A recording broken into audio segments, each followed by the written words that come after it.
Selamat pagi, jemaat yang dikasihi Tuhan. Hari-hari yang menegangkan telah kita lewati. Bahkan kita masih ada dalam masa-masa yang kelihatannya sukar.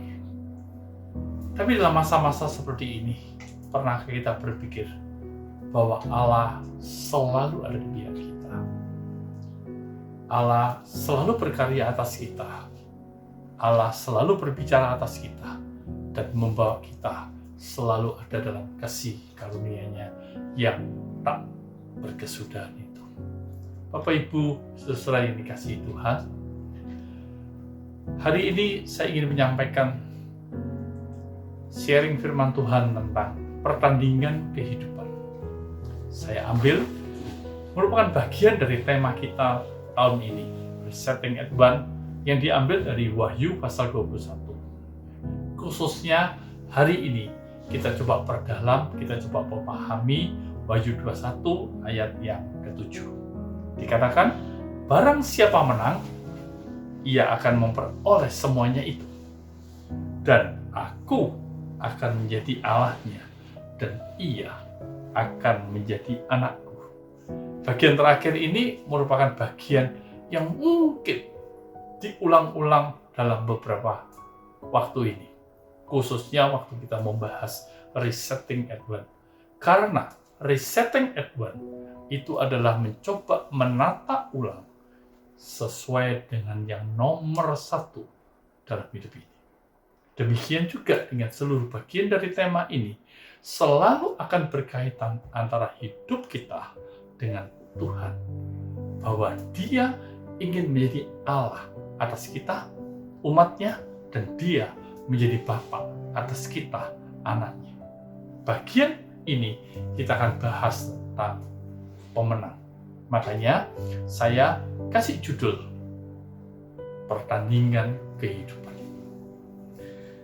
Sebelum saya share tadi, sudah ditayangkan sebuah tayangan tentang seorang anak dan bapak yang ada dalam sebuah perlombaan triathlon. Apa yang sudah pikirkan tentang tayangan tadi? Waktu melihat tayangan tadi, paling tidak kita memikirkan apa ya? Ya, karena beberapa saat yang lalu tayangan itu menggambarkan tentang hubungan anak dan bapak. Hubungan yang luar biasa sekali dalam ketidakmampuan anak tersebut. Bapak itu tetap bangga, bahkan bapak itu membawa anak ini dalam sebuah medan pertandingan yang luar biasa yang kita kenali sebagai triathlon. Mungkin kita akan berpikir bahwa itulah bagian dari pembapaan, hubungan anak dan bapak. Karena sebelumnya mungkin kita pernah melihat tayangan tersebut dan tidak ada salahnya dengan tema, dengan tayangan, dan apa yang kita pikirkan itu. Tetapi saya mau mengambil tayangan itu untuk memberikan sebuah ilustrasi tentang pertandingan kehidupan itu sendiri. Bahwa dalam perenungan pribadi, inilah pertandingan kehidupan. Berlaga bukan pada satu atau dua cabang olahraga, tapi 3, bahkan ada beberapa lagi yang harus dijalani. Ada yang belum pernah terkuasai dengan baik, maksudnya kita tidak menguasainya, tapi seakan-akan kita dipaksa masuk dalam pertandingan itu dengan segala keberadaan yang ada. Walaupun kadang-kadang kalau kita merenung, ada sisi yang pernah Tuhan izinkan itu ada dalam hidup kita. Ini menjadi hal yang tidak pernah kita sadari, tapi ini bagian dari perjalanan hidup. Pertandingan kehidupan itu saya ilustrasikan dengan sebuah pertandingan triathlon, lomba triathlon, yang isinya 1, 2, 3, triathlon, 3 olahraga. Tapi menurut saya, kadang kita bisa dibawa dalam tambahan pertandingan lagi. Sebuah pertandingan tidak kita kuasai, tapi itu merupakan sebuah jalan hidup yang kita tempuh. Secara pribadi, kadang kita lebih senang untuk melakukan apa yang nyaman, yang kita sukai, yang mendatangkan rezeki, pasti kita suka. Hal ini yang kadang akhirnya mengesampingkan jalan Tuhan dalam hidup ini.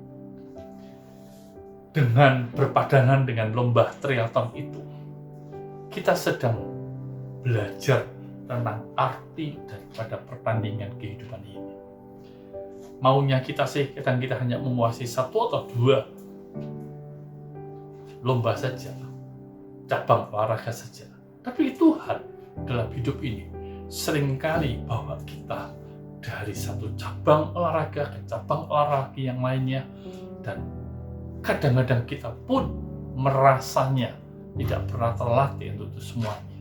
Tapi itulah jalan kehidupan. Di bagian berikutnya, pernahkah saudara mendengar saya pernah sharing firman Tuhan bagaimana perjalanan hidup Yusuf yang sangat luar biasa sekali. Dipanggil dalam usia yang sangat muda, dipanggil dalam usia 17 tahun, dan menggenapi rencana Tuhan menjadi raja muda pada usia 30 tahun. 13 tahun dalam sebuah dinamika dia berjuang.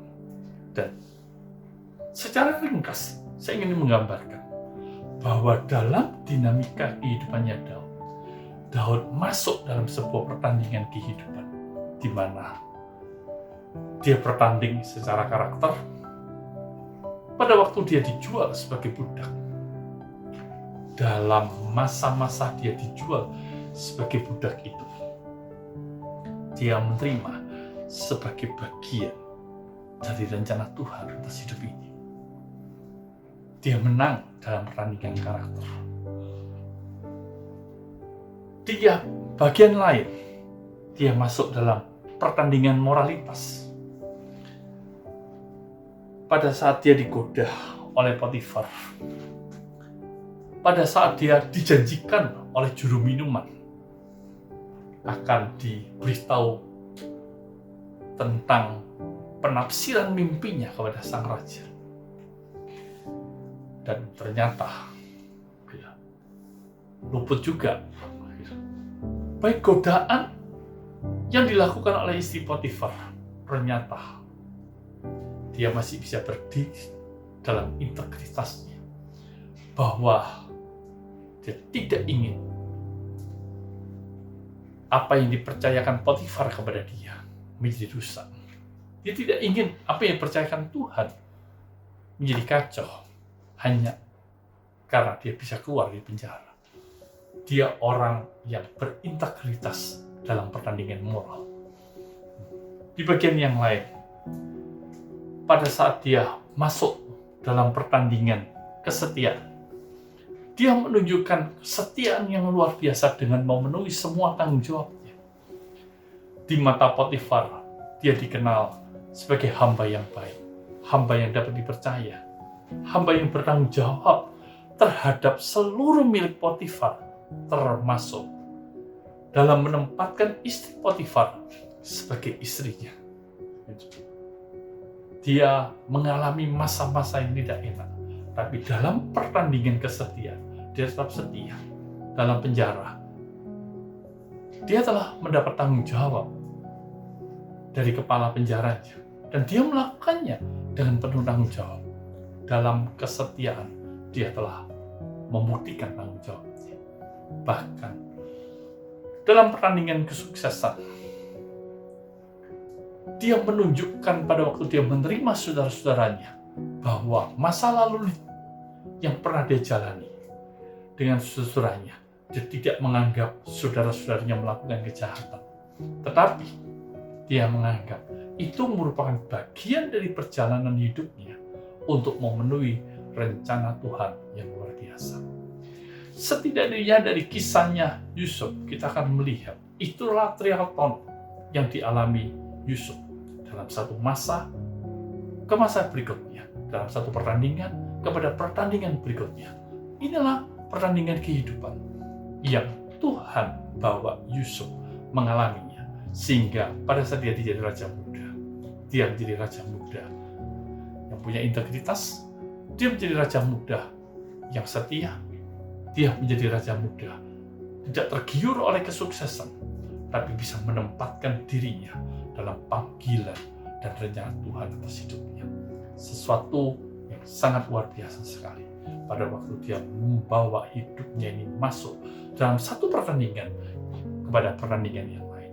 Dan dia akhirnya menjadi orang yang bisa memenuhi rencana Tuhan dengan luar biasa sekali. Apa saja yang kita perlu tahu? Di dalam Wahyu pasal 21 ayat 7 dikatakan, barang siapa menang, ia akan memperoleh semuanya itu. Secara istilah, kita akan mencoba memakai inspirasi istilah ini untuk membuat kita mengerti apa maksud daripada ayat ini yang menunjukkan kemenangan-kemenangan yang diperolehnya. Dalam bahasa Inggris, menang memakai istilah overcome, yang kalau diambil dari asal bahasa Yunani, itu berarti menaklukkan atau mengatasi, memperoleh kemenangan karena bisa mengatasi, menaklukkan sesuatu dalam kehidupan ini. Dan barang siapa menang, ia akan memperoleh semuanya itu. Semuanya itu tidak menunjuk kepada segala sesuatu, tapi semua itu memakai kata inherit yang artinya warisan atau menjadi pewaris, memperoleh warisan. Dapat disimpulkan bahwa yang bisa menaklukkan atau mengatasi kehidupan ini akan memperoleh warisan kehidupan yang disediakan bagi anak Allah. Kuncinya memiliki relasi sebagai anak dan bapak. Itu bagian dari Wahyu 21 ayat ke-7 ini. Dikatakan barang siapa menang, barang siapa bisa mengatasi, menaklukkan hidup ini, dia akan mewarisi segala haknya dia sebagai anak Allah di muka bumi ini dalam hidupnya. Hak waris bukan hanya pada waktu kita nanti pulang ke surga, tapi hak waris adalah berbicara segala sesuatu yang kita juga dapat nikmati di muka bumi ini sebagai hak kita sebagai orang percaya. Pertandingan kehidupan ini berbicara soal kemampuan kita mengatasi, menaklukkan hidup ini, supaya akhirnya identitas kita sebagai anak Allah menjadi nyata di muka bumi. Baik, saudara-saudara sekalian, pada bagian yang lain kita coba lanjutkan dengan memakai inspirasi dalam Ibrani 12 ayat 1-12. Maka ini akan menjawab apa yang harus kita lakukan untuk memenangkan pertandingan kehidupan ini. Ibrani 12 ayat 1 mengandung dua hal penting. Saya ingin mencoba menyarikan supaya kita tidak terlalu banyak poin-poinnya, tapi cukup 1-3 saja supaya dengan mudah kita bisa menjalankan dalam hidup ini. Dikatakan dalam Ibrani 12 ayat 1, karena kita mempunyai banyak saksi bagaikan awan yang mengelilingi kita. Kita ini punya banyak saksi bagaikan awan yang mengelilingi kita. Marilah kita menanggalkan semua beban dan dosa yang begitu merintangi kita dan berlomba dengan tekun dalam perlombaan yang diwajibkan bagi kita. Berlomba dengan tekun dalam perlombaan yang diwajibkan kita. Dalam bahasa yang lain mungkin dikatakan dalam lomba yang harus kita jalani di dalam Tuhan. Hal yang pertama dikatakan tadi, karena kita mempunyai banyak saksi, bagaikan awan yang mengelilingi kita. Karena kita itu merupakan sebuah penekanan. Hal pertama, mari kita perhatikan dari bagian ini. Karena kita itu merupakan bagian sebuah penekanan untuk melihat apa yang terjadi pada Ibrani pasal 11, yaitu semua hal yang dilakukan oleh pahlawan-pahlawan iman kita, yang dengan cara Tuhan, dengan respon mereka, dengan segala sesuatu yang mereka tunjukkan, akhirnya mereka memperoleh kehormatan, mereka memperoleh hadiah, mereka memperoleh bagian dalam Tuhan, dalam bagian-bagian hidupnya. Saya menyebutnya sebagai mari kita belajar. Belajar beriman. Karena kita adalah sesuatu yang penting untuk belajar dari Ibrani pasal 11. Mereka saksi yang banyak seperti awan yang mengelilingi kita itu. Mereka saksi dari perjalanan iman mereka dengan Tuhan. Mereka saksi bukan hanya sekedar teori, tapi mereka telah melewati pengalaman-pengalaman yang luar biasa. Abraham harus kuat dari Ur Kasdim ke negeri yang tidak disebutkan, tapi itu harus dijalani. Nuh harus membuat bahtera. Dan banyak tokoh-tokoh lagi yang kalau kita pelajari, adalah hal-hal yang kadang-kadang tidak masuk akal. Tapi itulah cara Tuhan membawa mereka melewati masa-masa hidupnya. Akhirnya mereka menemukan Tuhan dalam hidupnya. Dan mereka melakukan perjalanan iman. Dan akhirnya mereka bisa disebut dengan orang beriman yang sangat luar biasa. Apa yang harus kita lakukan dalam memenangkan pertandingan kehidupan? Mungkin sama seperti atlet. Gitu. Kadang-kadang saya lihat teman saya yang atlet, gitu, dia harus belajar dari atlet-atlet yang senior, dari atlet-atlet yang lain. Bagaimana pola mereka, bagaimana strategi mereka, bagaimana teknik mereka, bagaimana cara mereka untuk bisa memenangkan pertandingan. Mereka ambil videonya, mereka ambil tayangannya, mereka pikirkan, mereka olah, mereka diskusikan.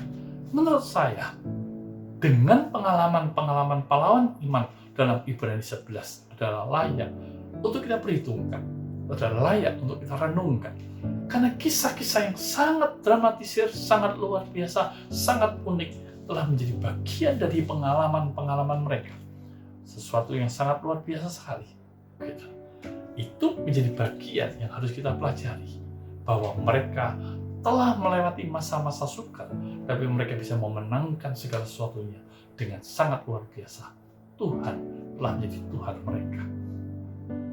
Di bagian yang lain, selain dari apa yang harusnya kita pelajari dari pahlawan-pahlawan iman itu, menurut saya, belajarlah terbuka terhadap semua informasi masa sekarang dan jadilah bijak dalam mengelolanya, sehingga menjadi pribadi dengan pengalaman iman yang akan menjadi inspirasi bagi orang lain.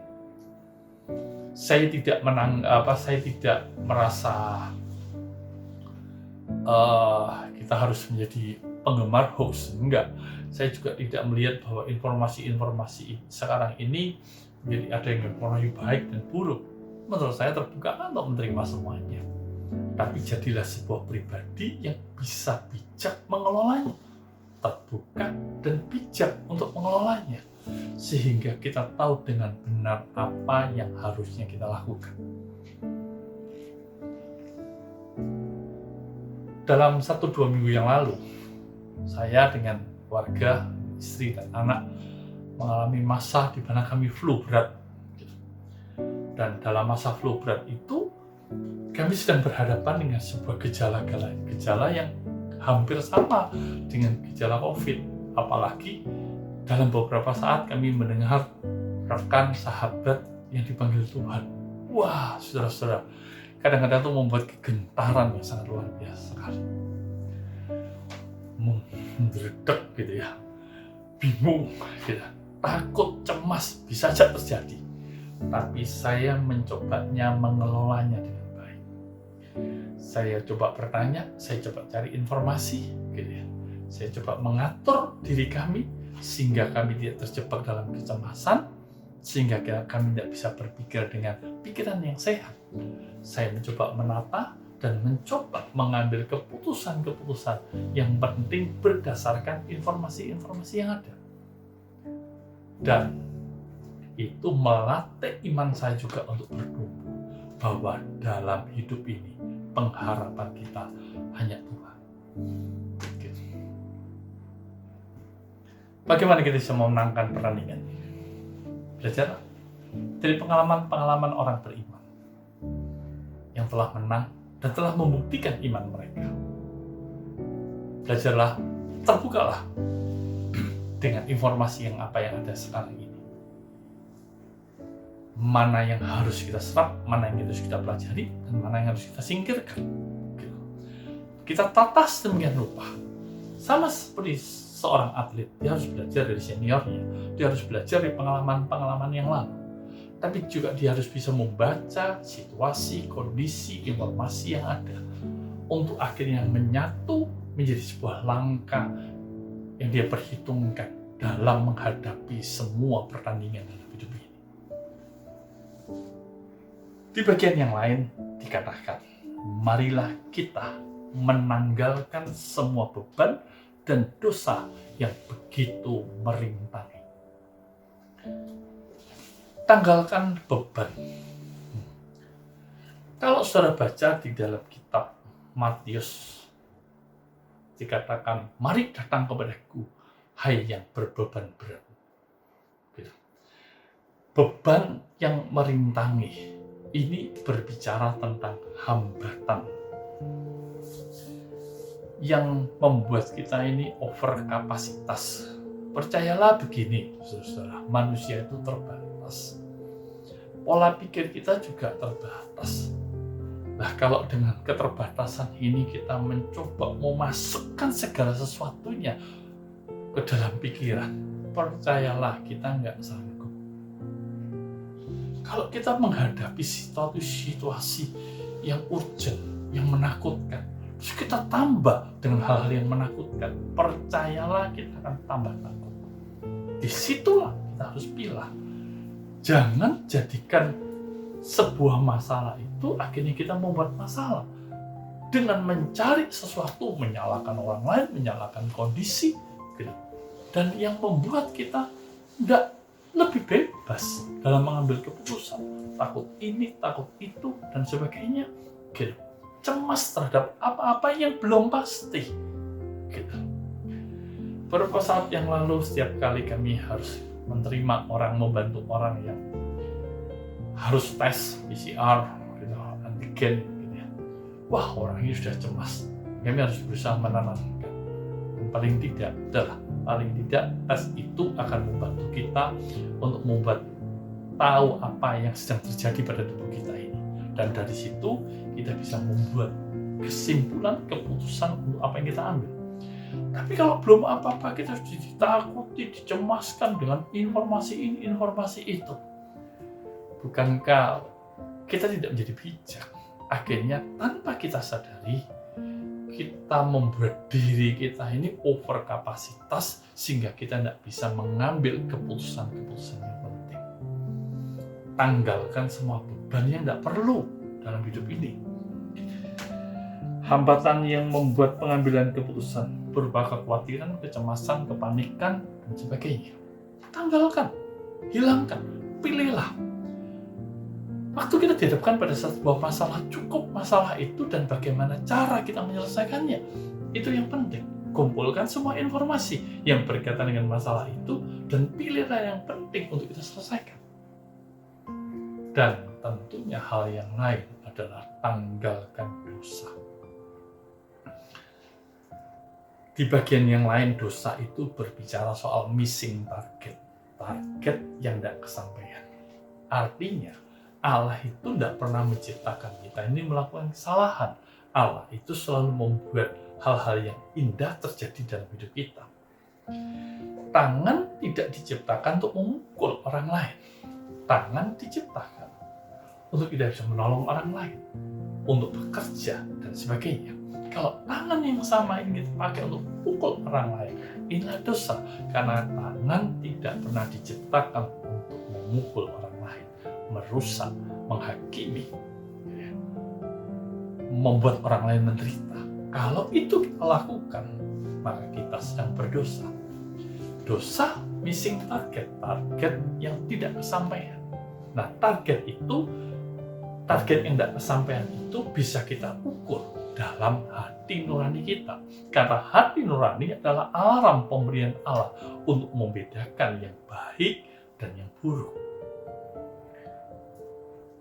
Kalau belum apa-apa, kita sudah menyalahkan Tuhan. Kalau belum apa-apa, kita sudah menyalahkan orang lain. Kalau belum apa-apa, kita sudah menyalahkan diri kita sendiri.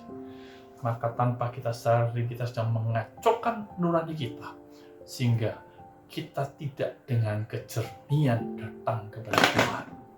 Dan bagian yang lain adalah kita hanya berorientasi pada hidup kita sendiri, pada kepentingan kita sendiri. Sehingga tanpa disadari karena kepentingan diri sendiri itu, kita membuat pelanggaran-pelanggaran dalam hidup ini. Kita tidak ada dalam jalannya Tuhan. Tinggalkan. Saat engkau cek hati nuranimu dan kau berkata, tidak ada yang salah dengan hati nurani saya, pakailah itu sebagai kekuatan untuk melangkah. Tapi kalau engkau menyadari, iya, saya ini punya salah, ada hal yang tidak pernah terungkapkan, saya pembenci, saya tidak bisa mengampuni, segera tanggalkan, segera bereskan, sehingga akhirnya kita bisa datang kepada Tuhan dengan hati kita. Bagaimana kita bisa memenangkan pertandingan hidup ini? Jadikan dirimu bebas, jadikan dirimu penuh dengan kebebasan dari semua beban-beban yang tidak seharusnya kamu pikul dan dari dosa. Karena Yesus mati di kayu salib untuk mengampuni dosa kita, dan tubuhnya telah diberikan untuk mengampuni dosa kita, untuk membeli dengan harga yang lunas, dan darahnya ditumpahkan untuk membuat hati kita murni, jernih, sehingga kita bisa datang kepada Tuhan, sehingga dalam sebuah pertandingan kehidupan kita dapat mengerahkan segala potensi kemampuan yang ada pada diri kita untuk bisa memenangkan pertandingan tersebut. Percayalah itu, saudara. Bagian yang lain. Nah, ini merupakan sebuah rangkaian ayat yang saya akan bacakan. Tapi sebetulnya kalau kita mau baca rangkaian ini, maka kita menemukan sesuatu yang sangat sederhana yang bisa kita jadikan sebagai bagian dari hidup ini. Di dalam Ibrani pasal 12, ayat yang ketiga sampai ayat yang ke-12, ayat yang kedua maksud saya, sampai ayat yang ke-12, dikatakan, marilah kita melakukan dengan mata yang tertuju kepada Yesus, yang memimpin kita dalam iman dan yang membawa iman kita kepada kesempurnaan, yang dengan mengabaikan kehinaan tekun memikul salib, ganti sukacita yang disediakan Allah bagi Dia yang sekarang duduk di sebelah kanan takhta Allah. Ingatlah selalu akan Dia yang tekun menanggung bantaan yang sehebat itu terhadap dirinya dari pihak orang-orang berdosa, supaya jangan kamu menjadi lemah dan putus asa. Dalam pergumulan kamu melawan dosa kamu, belum sampai mencucurkan darah. Dan sudah lupakah kamu akan nasihat yang berbicara kepada kamu seperti kepada anak-anak? Hai anak, janganlah anggap enteng didikan Tuhan, dan jangan putus asa apabila engkau diperingatkannya.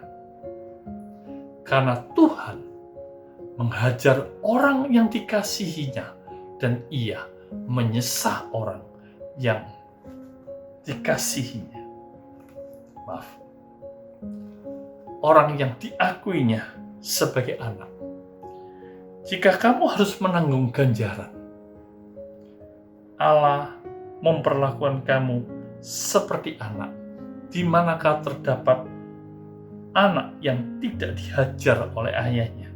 Tapi jikalau kamu bebas dari ganjaran yang harus diterita setiap orang, maka kamu bukanlah anak, tetapi anak-anak gampang. Selanjutnya, dari ayah kita yang sebenarnya, kita beroleh ganjaran dan mereka kita hormati. Kalau demikian, bukankah kita harus lebih taat kepada Bapa segala roh, supaya kita beroleh hidup? Sebab mereka mendidik kita dalam waktu yang pendek sesuai dengan apa yang mereka anggap baik. Tetapi Dia menghajar kita untuk kebaikan kita, supaya kita beroleh bagian dalam kekudusannya. Memang, tiap-tiap ganjaran pada waktu ia diberikan tidak mendatangkan sukacita, tetapi duka cita. Tetapi kemudian ia menghasilkan buah kebenaran yang memberikan damai kepada mereka yang dilatih olehnya. Sebab itu, kuatkanlah tangan yang lemah dan lutut yang goyah. Pada bagian yang ketiga ini, saya menyebutnya sebagai latihan ketaatan dengan relasi yang harmonis. Ada 3 kata penting yang harus kita ingat di bagian ini. Tentunya yang pertama, latihan. Latihan itu bukan latihan secara formal saja, tapi sebuah latihan melalui perjalanan kehidupan, memperoleh kemahiran atau kecakapan dalam iman dan memikul salib. Kalau saudara perhatikan, tadi dikatakan mata yang tertuju kepada Yesus. Itu latihan. Fokus kita ini kadang-kadang dikacaukan oleh apa yang ada di sekeliling kita. Dan bagaimana melatih mata kita tertuju kepada Yesus yang memimpin kita dalam iman, yang membawa iman kita dalam kesempurnaan. Itu semuanya sebuah latihan, tidak datang dengan sendirinya. Banyak dari kita bisa belajar firman, karena iman timbul dari pendengaran akan firman, berteori tentang firman. Tetapi iman bukan soal teori firman, tapi iman yang menjadi kenyataan dalam hidup kita ini. Firman yang menjadi kenyataan dalam hidup kita dengan jalan yang ditentukan Tuhan.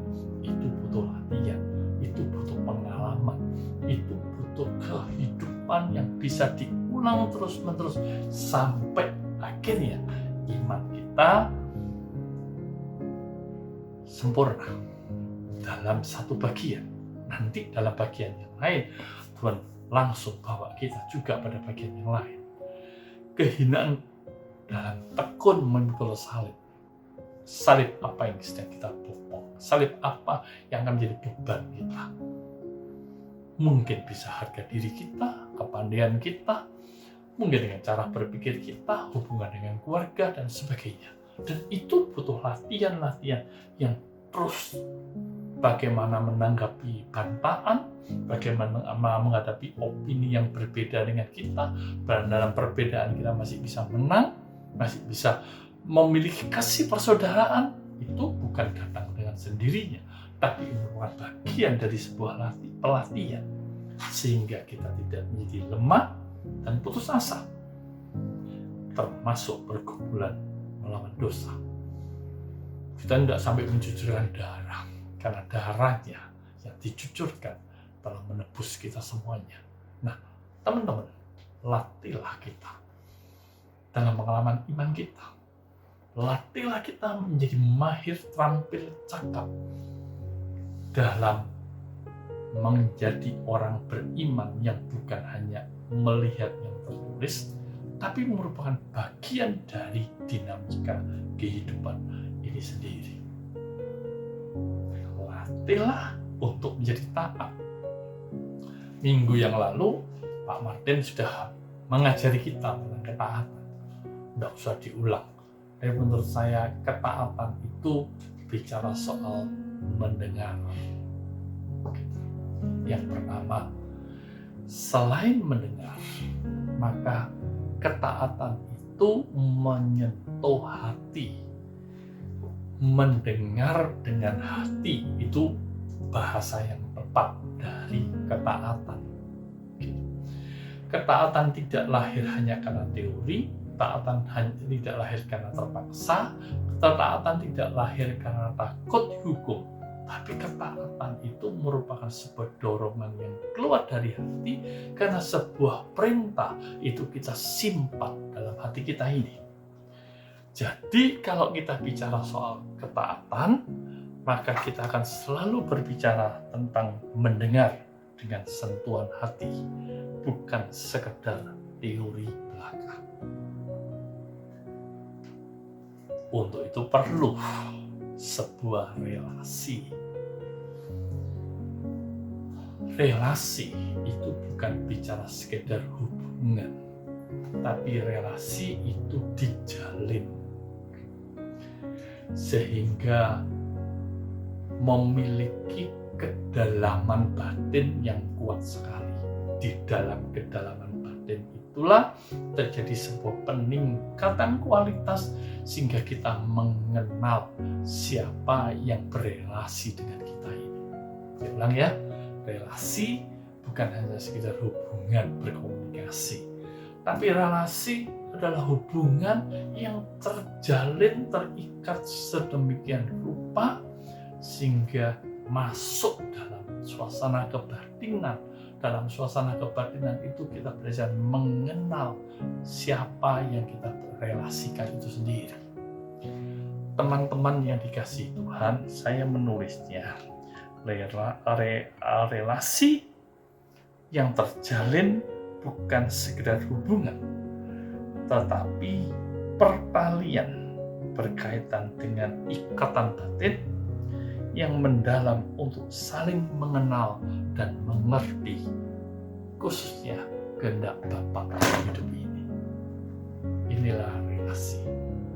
Jadi kalau kita baca Ibrani pasal 2, Ibrani 12 ayat 2 sampai ayat yang ke-12, itu berbicara soal latihan ketaatan dengan relasi yang harmonis dengan Tuhan, membuat kita terampil, cakap, mampu untuk mengenali Dia, untuk menaati Dia, karena telah terbangun, karena telah terjalin relasi yang kuat yang sampai menyatu dalam batin ini. Menurut saya, kita tidak akan jadi atlet yang baik, olahraga yang baik kalau kita tidak punya passion, tidak punya gairah, tidak punya ikatan batin baik dengan pelatih kita maupun dengan cabang olahraga tersebut. Dan kalau itu menyatu, akan menjadi sebuah kekuatan yang luar biasa karena kita tahu inilah jalan Tuhan untuk kehidupan itu sendiri. Jadi teman-teman yang dikasihi Tuhan, jemaat yang dikasihi Tuhan Yesus, pertandingan kehidupan adalah pengalaman mengasah kemampuan untuk menaklukkan atau mengatasi kehidupan sebagai pewaris kasih karunia. Dengan belajar dari perjalanan hidup pahlawan iman, terbuka dan mampu mengelola informasi, menanggalkan beban, hambatan, dan dosa atau pelanggaran, serta berfokus dalam latihan ketaatan dalam relasi pribadi yang harmonis dengan Bapa yang adalah Allah, pencipta alam semesta. Saya telah meminta 2 orang sahabat, teman yang saya tahu beberapa hari ini pergumulannya menurut saya cukup berat dan menghancurkan dirinya sendiri. Tapi mereka menemukan harta yang berharga, yaitu pengenalan akan Allah bertambah-tambah.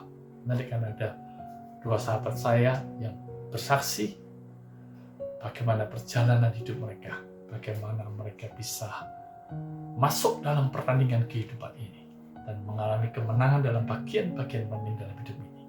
Percayalah, kita sedang dibawa dalam sebuah perlombaan triathlon yang kadang kita tidak menguasainya, tapi kadang-kadang Tuhan bawa kita seakan-akan terpaksa untuk memasukkannya.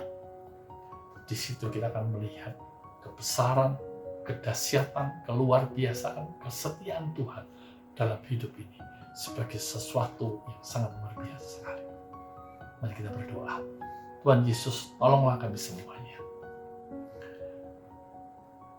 untuk menyadari bahwa hidup ini mungkin kalau bisa digambarkan ada dalam perlombaan triathlon di mana bukan hanya menguasai satu atau dua jenis cabang olahraga, bahkan mungkin 3 bahkan lebih harus kita kuasai dalam hidup ini. Ada bagian-bagian penting dalam hidup ini, dan untuk mengalahkan sisi kenyamanan kami, sisi tidak suka kami, dan itu menyatu begitu rupa. Dan Tuhan izinkan semuanya ini kami lewati. Ajari kami punya Tuhan yang luar biasa. Kami punya Tuhan yang telah membawa banyak orang dalam sebuah pertandingan kehidupan mereka dan mereka menang. Tuhan yang menyediakan semua informasi di akhir zaman ini dengan sangat luar biasa sekali yang kita bisa kelola dengan bijaksana. Tuhan yang membawa kami mengerti apa arti nurani yang murni, yang jernih itu. Dan itu menjadi kekuatan dari dalam, termasuk bagaimana kami masuk dalam proses latihan untuk taat dan untuk ada dalam relasi yang kuat dengan Tuhan. Hari-hari ini ajari kami, karena hari-hari ini kami belajar tentang hubungan kami dengan Tuhan. Berkali-kali ditekankan bahwa Allah ingin kita ini menjadi umat-Nya. Allah rindu berdiam bersama dengan umat-Nya. Allah rindu tinggal bersama dengan umat-Nya. Allah rindu menjadi Bapa bagi orang-orang percaya yang disebutnya sebagai anak. Ada sebuah hubungan relasi yang berkualitas, yang mendalam, yang menyentuh batin kami, dan itu tidak mungkin dilepaskan oleh apapun juga. Jadikan itu sebagai karya yang indah bagi kami semuanya. Terima kasih Tuhan. Terima kasih Engkau telah mengizinkan kami lewat dalam masa-masa seperti ini untuk membawa pengenalan kami akan Allah bertambah-tambah. Terima kasih untuk tema tahunan Resetting Edward yang selalu membawa kami sadar kami perlu menata ulang seperti apa yang nomor 1 dalam hidup kami. Terima kasih Tuhan. Terpujilah nama-Mu, dalam nama Tuhan Yesus yang berdoa. Amin.